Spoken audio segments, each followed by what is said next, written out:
ഓം നമോ ഭഗവതേ വാസുദേവായ. ഓം നമോ നാരായണായ നമ. ഏവർക്കും നമസ്കാരം. ശിവൻ നാരായണീയ പഠനത്തിലെ ഇന്നത്തെ അധ്യായത്തിലേക്ക് ഏവർക്കും സ്വാഗതം. ഇന്ന് നമ്മൾ 15ാം ദശകമായ കപിലോപദേശത്തിലെ 6 മുതൽ 10 വരെയുള്ള ശ്ലോകങ്ങളാണ് ഇന്ന് അവതരിപ്പിക്കുന്നത്.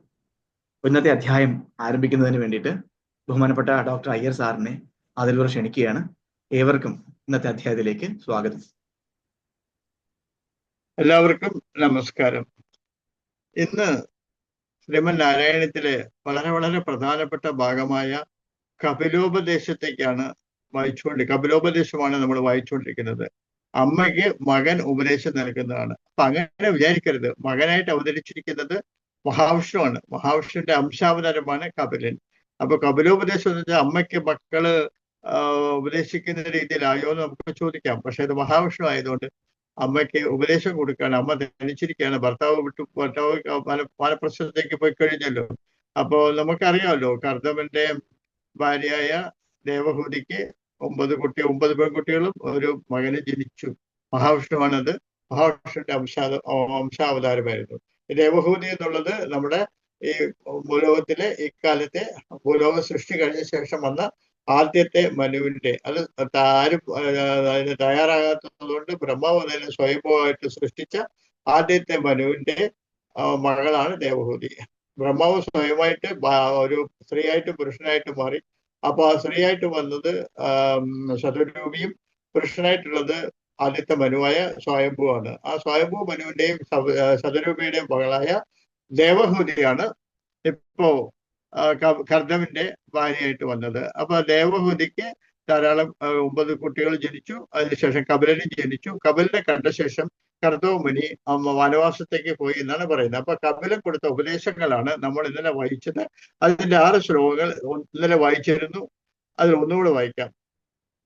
മതിരിഹ ഗുണസക്ത ഗന്ധകത്വേഷസക്ത ത്വമുദകൃതു പരന്തെ ഭക്തി യോഗസ്തു ശക്തിം മഹദനകമലഭ്യ ഭക്തിരേവാത്ര സാധ്യ കപിലതനുരുതിത്വം ദേവഹൂത്യൈനകാദി. അപ്പൊ കപിലൻ ചോദിക്കുകയാണ്, എന്ത് പറ്റി?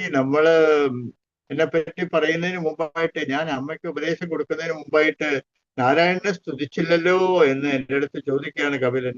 അസ്മിൻ പരാത്മനുപാത്മകൽപേ തുമിത്തമിത്ഥാവിധപത്മയോനി അനന്തഭൂമാമരോഗരാശിം നിരുന്തി പാതാലേവാസ വിഷ്ണു. ഓം നമോ ഭഗവതേ വാസുദേവായ ധന്വന്തരയേ അമൃതകലശഹസ്തായ സർവമയ വിനാശനായ ത്രൈലോക്യനാഥായ ശ്രീ മഹാവിഷ്ണവേ നമഃ. നമുക്ക് കപിലോപദേശം തുടങ്ങാം. ആദ്യം വായിച്ച 5 ശ്ലോകം വായിക്കാം. മതിരിഹ ഗുണസക്ത ബന്ധകൃത്വേഷ്വസക്ത ത്വമുദകൃത പരുന്തേ ഭക്തി യോഗസ്തു ശക്തിം മഹദനുഗമ്യ ലഭ്യ ഭക്തിരേവാത്ര സാധ്യ കപിലതനുരുതിത്വം ദേവഹൂത്യേനകാദി. പ്രകൃതി മഹദഹങ്കാരച്ഛ മാത്രാച്ഛ ഭൂത നിബിഹൃതമിദസാക്ഷി പുരുഷകപ്പവിംശഃ ഇതി വിദിത വിഭാഗോ മുച്യതേസോ പ്രകൃത കപിലതനുരുതിത്വം ദേവഹൂത്യേനകാദി. പ്രകൃതി ഗതഗുണഗൈഹിർ രാജ്യത്തെ പുരുഷോയം യദി സജതി തസ്യാം തദ്ഗുണാസ്തം ഭജേരൻ മത് അനുഭജന തത് ആലോചനൈഃ സാപി അപേയാത് കപിലതനുഹിതിത്വം ദേവഹൂത്യേനകാദി.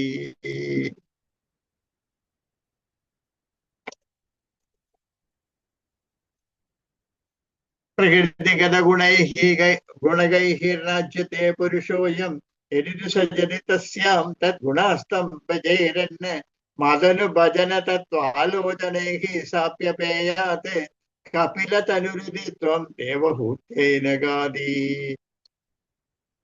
വിമലമതിരുപാത്തൈഃ നാജ്യത്തെ പുരുഷോയം വിമലമതി ഉപാത്തൈഃ ആസന നാത്യതേ പുരുഷോയം.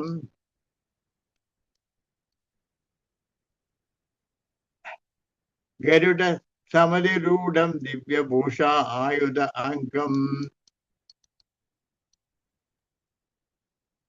വിമലമത ഉപാത്തൈഹി ആസന ആദ്യൈഹി മത് അംഗം ഗരുഡ സമതിരൂഢം ദിവ്യഭൂഷായുധാംഗം രുവിതുലിത തമാലം ശീലയത്തെ അനുവേലം കപിലതനയരിത്വം ദേവഹൂത്യൈനഗാദി.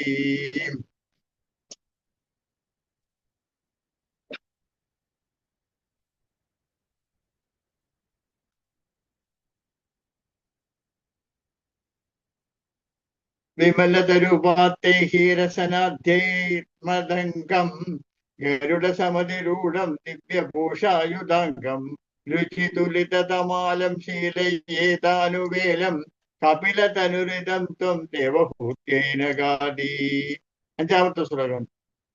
ഗുണഗണലീലാകർണനൈഹി കീർത്തനാദ്യൈഹി മയി സുരസുരിലോക പ്രഖ്യചിത്താനുവൃത്തിഃ ഭവതി പരമഭക്തിഃ സാഹി മൃത്യോർവിജേത്രി കപിലതനുരിത്വം ദേവഹൂത്യൈനഗാദി.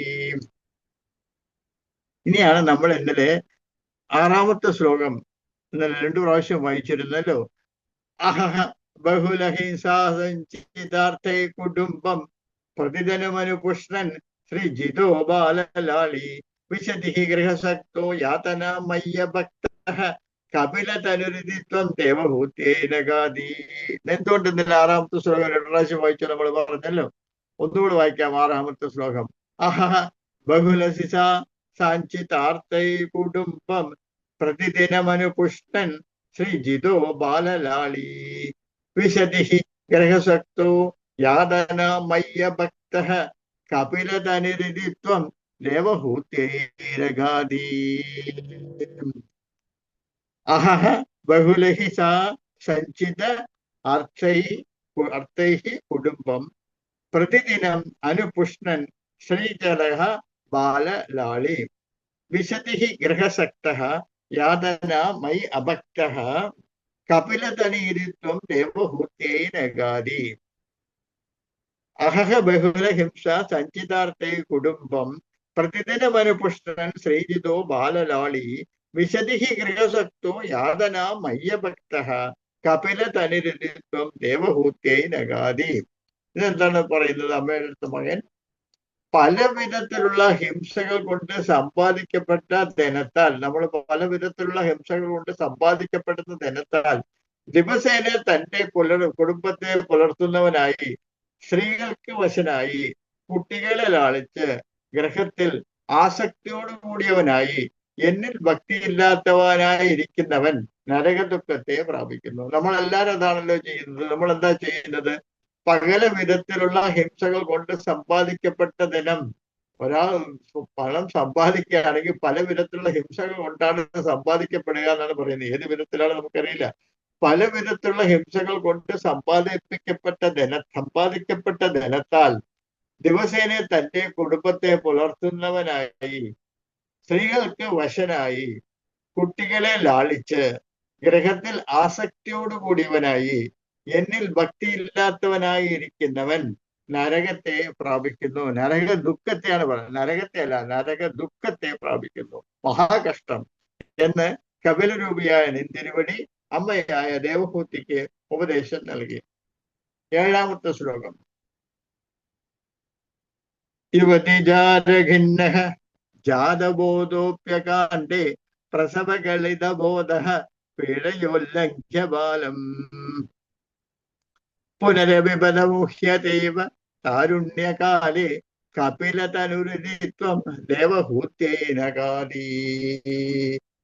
യുവതിജഡരഖിന്നോ ജാതബന്ധോപ്യകാണ്ഡേ പ്രസവകളിതബോധഃ പീഡയോല്ലംഘ്യ ബാല്യം പുനരവിപദ മുഹ്യത്യേവ താരുണ്യകാലേ കപിലതനുരിത്വം ദേവഹൂത്യൈനഗാദി.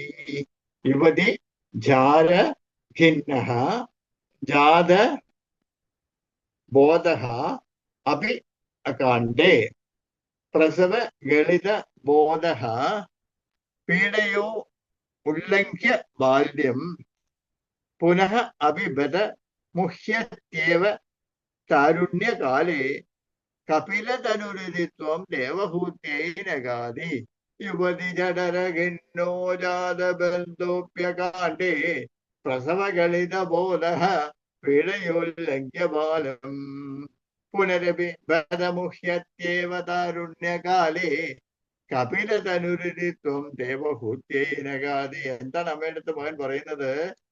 യുവതിയുടെ, അതായത് മാതാവിന്റെ ഉദരത്തിൽ കിടന്ന് ക്ലേശിക്കുന്നവനും അകാലത്തിൽ ജ്ഞാനം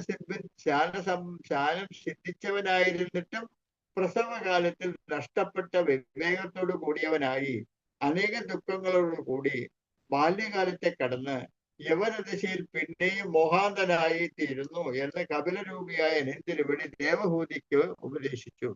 അതായത് അമ്മയുടെ വയറ്റിൽ 10 മാസം ക്ലേശിക്കുന്നു എന്നാ പറയുന്നത്. നമ്മളെല്ലാരും അമ്മയുടെ വയറ്റിൽ സുഖിച്ച് കിടക്കുന്നു എന്ന് പറയുന്നില്ല കപിലൻ. അമ്മയുടെ വയസ്സിൽ 10 മാസം ക്ലേശിച്ച് കിടക്കുന്നവനും അകാലത്തിൽ ജ്ഞാനം സിദ്ധിച്ചവനായിരുന്നിട്ടും അമ്മയുടെ ഉദരത്തിലാവട്ടെ പുറത്തിരിക്കുമ്പോഴാവട്ടെ അകാലത്തിൽ ചിലപ്പോൾ ജ്ഞാനം സിദ്ധിച്ചിട്ടുണ്ടാവും. പക്ഷേ പ്രസവകാലത്തിൽ നഷ്ടപ്പെട്ട വിവേകത്തോടു കൂടിയവനായി അനേകം ദുഃഖങ്ങളോടുകൂടി ബാല്യകാലത്തെ കടന്ന് യവനദിശയിൽ പിന്നെയും മോഹാന്തനായി തീരുന്നു എന്ന് കപിലരൂപിയായ നിന്തിരുവടി അമ്മയ്ക്ക് ഉപദേശിച്ചു. എല്ലാവരും ചെയ്യുന്നതാണ്. ഇപ്പൊ 10 മാസം അമ്മയുടെ വയറ്റിൽ കിടന്ന് കഷ്ടപ്പെടുന്നു, പിന്നെ പുറത്തേക്ക് വന്ന് കഷ്ടപ്പെടുന്നു.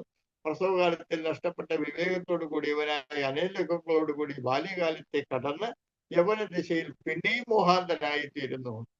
ബാലസ്ഥാവത് ക്രീഡാസക്ത, തരുണസ്ഥാവത് തരുണ്യാസക്ത എന്നല്ലേ പറയുന്നത്. അപ്പൊ യവനശൈലി പിന്നെയും മോഹാന്തനായി തീരുന്നു എന്ന് കപിലരൂപിയായ നിന്തിരുവടി ദേവഹൂതിക്ക് ഉപദേശം നൽകി. 8ാമത്തെ ശ്ലോകം. പിതൃസുരഗണയാജിദാർഭികോ ഗൃഹസ്ഥഃ സജനിപതതി കാലേ ദക്ഷിണോദ്ധ്വാമഭിഗാമി മയി നിഹിതകാമം കർമ്മ തുതക്പദാർത്ഥം കപിലതനുരുദ്ധിത്വം ദേവഹൂത്യൈനഗാദി. പിതൃസ്വരഗണയാജിദാർഭികോ യാ ഗൃഹസ്ഥഃ സജനിപതതി കാലേ ദക്ഷിണോദ്ധ്വാപഗാമി മയി നിഹിതകാമം കർമ്മ തുതക്പദാർത്ഥം കപിലതനുരുദ്ധിത്വം ദേവഹൂത്യൈനഗാദി. പിതൃ സുരഗണ യാജി ധാർമിക ഗൃഹസ്ഥഃ സച നിപതതി കാലേ ദക്ഷിണോദ്യോപകാമി. ദക്ഷിണ അദ്വകാമി. പിതൃ സുരഗണ യാജി ധാർമിക യഹ ഗൃഹസ്ഥഃ സച നിപതതി കാലേ ദക്ഷിണ അദ്വ ഉപകാമി മയി നിഹിതം അകാമം കർമ്മ തുതക്പദാർത്ഥം മയി നിഹിതം അകാമം കർമ്മ തു അദക്പദാർത്ഥം കപിലതനുരുദ്ധിത്വം ദേവഹൂത്യൈനഗാദി. പിതൃസുരഗണയാജിദാർഭികോ യാ ഗൃഹസ്ഥഃ സച നിപതതി കാലേ ദക്ഷിണോദ്ധ്യാപകാമി മയി നിഹിതകാമം കർമ്മ തു ദക്പദാർത്ഥം കപിലതനുരുദ്ധിത്വം ദേവഹൂത്യൈനഗാദി. പിതൃക്കളെയും ദേവഗുണങ്ങളെയും പൂജിച്ചുകൊണ്ട് ധർമ്മരതനായി ജീവിക്കുന്ന ഗൃഹസ്ഥൻ യാതൊരുവനോ അവനും ധൂമാതി ദക്ഷിണമാർഗങ്ങളിൽ കൂടി ദമിച്ചിട്ട് പുണ്യക്ഷയെ നേരിടുന്ന കാലത്ത് ഭൂമിയിലേക്ക് പതിക്കുന്നു. എന്നിൽ സമർപ്പിക്കപ്പെട്ട നിഷ്കാമ കർമ്മകാട്ടെ അർച്ചിതാദി ഉത്തരമാർഗ പ്രാപ്തിക്ക് ഉതകുന്നതാകുന്നു എന്ന് കപിലമൂർത്തിയായ നിന്തിരുവടി ദേവഹൂതിക്ക് ഉപദേശിച്ചു. അതായത് പിതൃക്കളെയും ദേവഗുണങ്ങളെയും പൂജിച്ചുകൊണ്ട് ധർമ്മരതനായി കഴിയുന്ന ഒരു ഗൃഹസ്ഥൻ യാതൊരുവനോ അവനും ധൂമാതി ദക്ഷിണ മാർഗങ്ങളിൽ കൂടി ഗമിച്ചിട്ട് പുണ്യക്ഷയം നേരിടുന്ന കാലത്ത് ഭൂമിയിൽ പതിച്ചു പോകുന്നു. അതായത് പിതൃക്കളെയും ദേവകളെയും പൂജിച്ചുകൊണ്ട് ധർമ്മരതനായി ജീവിക്കുന്ന ആള് പോലും ഭൂമിയിൽ പതിച്ചു പോകുന്നു. പക്ഷെ എന്നിൽ സമർപ്പിക്കപ്പെട്ട നിഷ്കാമ കർമ്മമാകട്ടെ അതിൽ ഇരിക്കുന്നവര് അർച്ചിരാദി ഉത്തമ മാർഗപ്രാപ്തരായി തീരുന്നു. അപ്പൊ എന്നിൽ സമർപ്പിക്കപ്പെട്ട നിഷ്കാമ കർമ്മം ഉള്ളവർക്ക് മാത്രം അർച്ചിതാദി ഉത്തമ മാർഗപ്രാപ്തിക്ക് കാരണമാകുന്നുണ്ട്. അപ്പോ ഭഗവാനിൽ നിഷ്കാമമായിട്ട് നമ്മൾ സമർപ്പിക്കുക നമ്മളെ തന്നെ എന്നാണ്.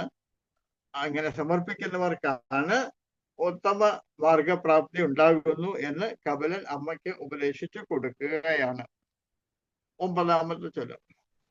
ഇതി സുവിദിത വേദ്യാം ദേവഹേ ദേവഹൂതിം കൃതനുതിമനുഗ്രഹ്യ ത്വം ഗതോ യോഗി സംഗൈഃ വിമലമതിരദൗസൗ ഭക്തിയോഗേന മുക്ത ത്വമപി ജനഹിതാർത്ഥം വർത്തസേ പ്രാഗുദീക്ഷ്യാം. ഇതി സുവിദിത വേദ്യാം ദേവഹേ ദേവഹൂതിം കൃതനുതമതിമനുഗ്രഹ്യം ത്വം ഗതോ യോഗി സംഗൈഃ വിമലമതിരദാസൗ ഭക്തിയോഗേന മുക്ത ത്വമപി ജനഹിതാർത്ഥം വർത്തമാസ പ്രാഗുദീക്ഷ്യാം. ഇതി സുവിദിത വേദ്യാം ദേവ ഹേ ദേവഹൂതിം കൃതനുതിം അനുഗൃഹ്യ ത്വം ഗത യോഗി സംഗൈഃ വിമലമതിഃ അത അസൗ ഭക്തിയോഗേന മുക്ത്യാ ത്വമപി ജനഹിതാർത്ഥം വർത്തസേ പ്രാഗുദീക്ഷ്യാം. ഇതി സുവിദിത വേദ്യാം ദേവഹേവഹൂതിം കൃതനുമനുഗൃഹ്യ ത്വം ഗതോ യോഗി സംഗൈഃ വിമലമതിരദൗസൗ ഭക്തിയോഗേന മുക്ത്യാ ത്വമപി ജനഹിതാർത്ഥം വർത്തസേ പ്രാഗുദീപ്യാം. അല്ലയോ ഭഗവാൻ, അറിയേണ്ടതിനെ നല്ലവണ്ണം മനസ്സിലാക്കി സ്തുതിച്ച ദേവകൂതിയെ മേൽപ്രകാരം ഉപദേശം നൽകി അനുഗ്രഹിച്ചിട്ട് നിൻ തിരുവടി മുൻവൃത്തങ്ങളോട് കൂടി യാത്രയായി. അതിൽ പിന്നെ പരിശുദ്ധമായ മനസ്സോടുകൂടിയ നിൻ തിരുവടിയും മനുഷ്യവർഗത്തിന്റെ നന്മയ്ക്കായിക്കൊണ്ട് വടക്ക് കിഴക്കേ ദിക്കിൽ സ്ഥിതി ചെയ്യുന്നു. കപിലൻ എന്ത് ചെയ്തു? അമ്മയ്ക്ക് ഉപദേശമൊക്കെ നൽകി മുൻവൃത്തങ്ങളോടുകൂടി യാത്രയായി. ഇപ്പോഴും കപിലൻ വടക്ക് കിഴക്ക് ദിശയിൽ നിൽക്കുന്നുണ്ടെന്നാണ് പറയപ്പെടുന്നത്. അല്ലെ ഭഗവാൻ അറിയേണ്ടതിനെ നല്ലവണ്ണം മനസ്സിലാക്കി സ്തുതിച്ച ദേവഹൂതിയെ മേൽപ്രകാരം ഉപദേശം നൽകി അനുഗ്രഹിച്ചിട്ട് നിൻ തിരുവടി മുനിവൃത്തങ്ങളോടുകൂടി യാത്രയായി. അതിൽ പിന്നെ പരിശുദ്ധമായ മനസ്സോടു കൂടിയ നിൻ തിരുവടിയും മനുഷ്യവർഗത്തിന്റെ നന്മയ്ക്കായി കൊണ്ട് വടക്ക് കിഴക്ക് ദിശയിൽ നിൽക്കുന്നു. 10-ാമത്തെ ശ്ലോകം. കപിലൻ മരിച്ചിട്ടില്ല, വടക്ക് കിഴക്ക് ദിശയിൽ ശ്ലോകമായിട്ട് നിൽക്കുന്നുണ്ടെന്നാണ് പറയപ്പെടുന്നത്. അടുത്തത്. പരമകിമു ബഹുഭക്ത്യാ ത്വത്പദാംബോജ ഭക്തിം സകല ഭയവിനേത്രീം സർവകാമോപനേത്രീം കലസി ഖലു ദൃഢം ത്വം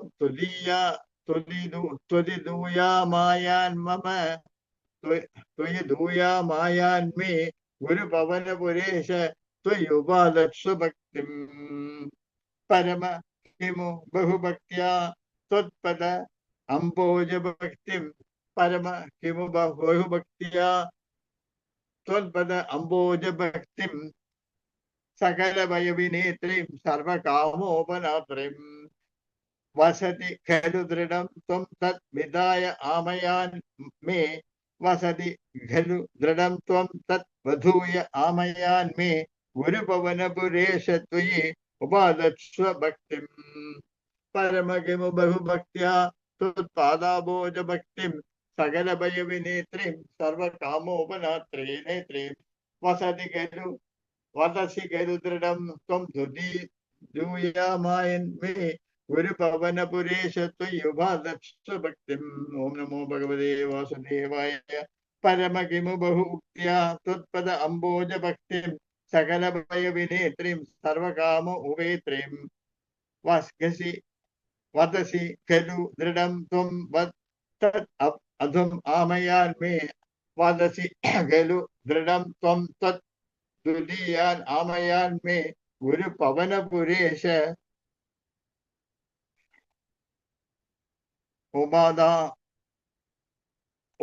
ഉപാദത്സ്വ മേ.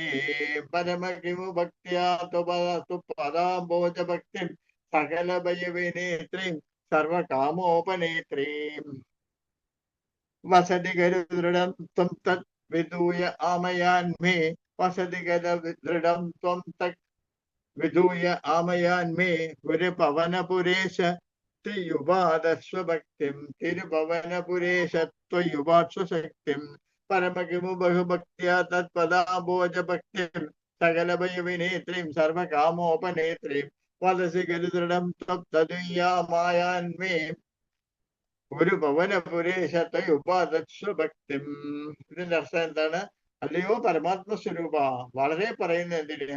അങ്ങയുടെ ചരണകമ്പങ്ങളിലുള്ള ഭക്തി സകല ഭയങ്ങളെയും അകറ്റുന്നതും സർവാശിഷ്ടങ്ങളും നൽകുന്നതുമാണെന്ന് നിന്തിലൂടെ ഉറപ്പിച്ചു പറഞ്ഞു കഴിഞ്ഞല്ലോ. അതിനാൽ ഗുരുവായൂർ മഹാരാജാവേ, എന്റെ രോഗങ്ങളെ നശിപ്പിച്ച് നിന്തിരുവിലുള്ള എന്റെ ഭക്തിയെ ഉയർത്തി ഉണ്ടാക്കി തരേണമേ. അല്ലയോ പരമാത്മ സ്വരൂപൻ, വളരെ പറയുന്നത് എന്തിനാണ്? അങ്ങയുടെ ചരണകമങ്ങളിലുള്ള ഭക്തി സകല ഭയങ്ങളെയും അകറ്റുന്നതും സർവാഭിഷ്ടങ്ങളും നിൽക്കുന്നതുമാണെന്ന് നിൻ തിരുവടി ഉറപ്പിച്ചു പറഞ്ഞു കഴിഞ്ഞു.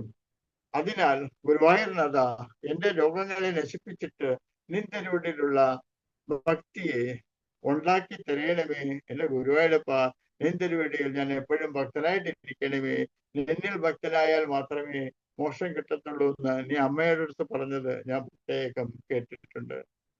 എന്റെ ഗുരുവായൂരപ്പ, ഓ നമോ ഭഗവതേ വാസുദേവായ. അസ്മിൻ പരാത്മനപാത്മകൽപ്പേ ത്വമിത്തമുത്ഥാപിത പത്മയോനിഃ അനന്തഭൂമാമരോഗരാശിം നിരുന്തി പാതാലേ വാസ വിഷ്ണു. ഓം നമോ നാരായണായ. ഇതോടെ നമ്മുടെ 15ാം ദശകം കപിലോപദേശം ഇവിടെ സമാപിച്ചിരിക്കുകയാണ്. കപിലോപദേശത്തിലെ 6 മുതൽ 10 വരെയുള്ള ശ്ലോകങ്ങളാണ് ഇന്നത്തെ അധ്യായത്തിലൂടെ അവതരിപ്പിച്ചത്, അർത്ഥവും അവതരിപ്പിച്ചത്. ഇന്നത്തെ അധ്യായം ഇവിടെ അവതരിപ്പിച്ച പ്രിയപ്പെട്ട അയ്യർ സാറിന് നന്ദി അർപ്പിച്ചുകൊണ്ട് നിർത്തുകയാണ്. ഓം നമോ ഭഗവതേ വാസുദേവായ. ഓം നമോ നാരായണായ നമഃ. ഏവർക്കും നന്ദി.